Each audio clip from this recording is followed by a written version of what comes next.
ইনশাল্লাহ আজকে আমরা আলোচনা করব দলিলে ব্যবহৃত কিছু সংক্ষিপ্ত শব্দের পুনরূপ।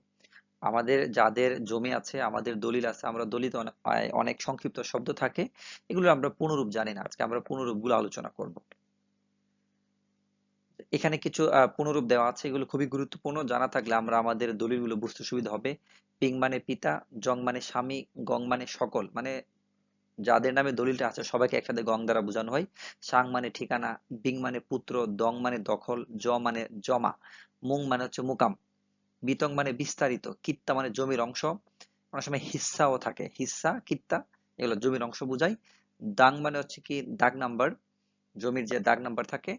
মুং মানে মুজা, ক্ষতি মানে খতিয়ান, হাল দাগ মানে বর্তমান দাগ, সাবেক দাগ বা সাবেক থাকলে বুঝবো আমরা পূর্বের দাগ নাম্বার। কারণ আমাদের জমিতে দুইটা দাগ আছে, আগের এবং বর্তমান দাগ। চৌ বা চৌদি মানে চারিদিকে সীমানা, আমাদের যে সীমানা থাকে এই সীমানাটা বোঝায়, মানে আমরা যে জমিটা কিনি এই জমির চারিদিকে সীমানাটাকে আমরা চৌহদ্দি বলি।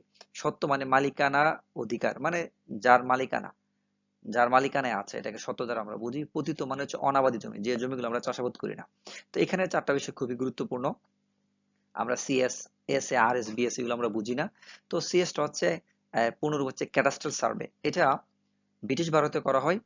এটা 1888 সাল থেকে 1940 সাল পর্যন্ত এই জরিপটা চলে। এটা ব্রিটিশ আমলে করা হয়। তারপরে এসএ, এটা স্টেট ইকুইজেশন সার্ভে।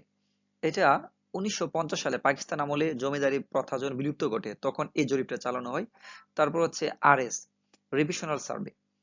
এসএ সার্ভেতে, এই যে এসএ, এই সার্ভেতে কিছু ভুল ছিল, এই ভুলটা সংশোধনের জন্য আরএস জরিপ করা হয় বা রিভিশনাল সার্ভে করা হয়। তারপর হচ্ছে বিএস, আমাদের দেশ স্বাধীন হওয়ার পর, বাংলাদেশ স্বাধীন হওয়ার পরে স্বাধীন বাংলাদেশে যে জরিপটা চালানো হয় এটাকে সংক্ষেপে বলা হয় বিএস বা বাংলাদেশ সার্ভে।